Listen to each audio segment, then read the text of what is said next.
Hello guys, welcome to my channel. কী অবস্থা আপনাদের? আশা করছি অনেক ভালো আছেন। আজকে আমি আপনাদের সাথে বাংলাদেশ থেকে সাউথ কোরিয়াতে আসার জার্নি শেয়ার করতে চলেছি।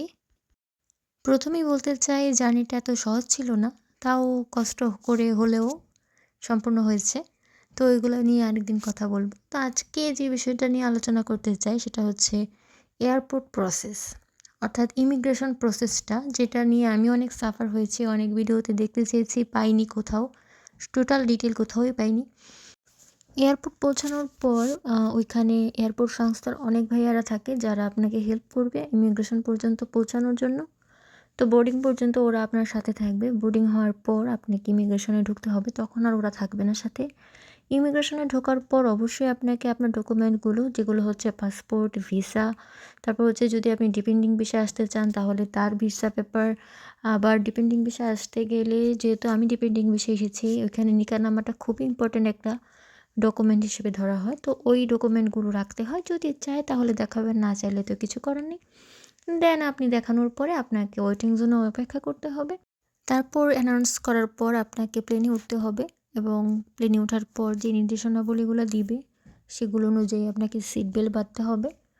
তারপর প্লেনে আপনাকে একটা অ্যারাইভাল কার্ড ফিল আপ করতে দিবে, সেই অনুযায়ী আপনি ফিল আপ করবেন। আপনি যে ভিসায় যাচ্ছেন সেই ভিসা ওইখানে উল্লেখ করা থাকবে, ওইখানে টিকমার্ক করতে হবে, অ্যান্ড আপনার নাম যা যা আছে পাসপোর্ট অনুযায়ী লিখতে হবে। এইগুলোই হচ্ছে মূলত এয়ারপোর্ট প্রসেস, এবং এগুলোই অনেক ভিডিওতে অনেক প্রসেস করে দেখাতে গিয়ে মেইন যেই টপিকগুলো সেগুলোই দিচ্ছে না। তো ওগুলো আসলে আমরা সাফার হই। এখন স্ক্রিনে যা দেখতে পাচ্ছেন এটাই হচ্ছে সাউথ কোরিয়ার এয়ারপোর্ট।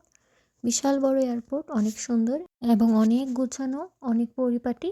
সবাই খুব হেল্পফুল ছিল এই জার্নিতে। এই তো আমি চলে আসলাম। অনেক ভয় ছিল যে একা চলে আসতে পারবো কিনা বাড়ির সবাইকে রেখে। এই মুহূর্তটা অনেক আনন্দের ছিল এবং অনেক কষ্টেরও ছিল যে বাড়ির সবাইকে রেখে চলে আসলাম। তবে এই মুহূর্তটা খুব আনন্দের ছিল। এই হচ্ছিল আমার বাংলাদেশ থেকে সাউথ কোরিয়াতে আসার জার্নি। অনেকে অনেক রকমের সহায়তা করেছেন। আর হ্যাঁ, অবশ্যই যারা নতুন তারা প্লেনে ওঠার সময় হেডফোন ইউজ করবেন, কারণ প্লেন ছাড়ার সময় এবং নামার সময় দুনো সময়ই কান বন্ধ হয়ে যাওয়ার একটা প্রবণতা থাকে, যেটা আমারও হয়েছে। সেজন্য আপনাদেরকে বলা। ধন্যবাদ। আমার জন্য আশীর্বাদ করবেন, সবাই দোয়া করবেন আমরা যেন ভালো থাকতে পারি।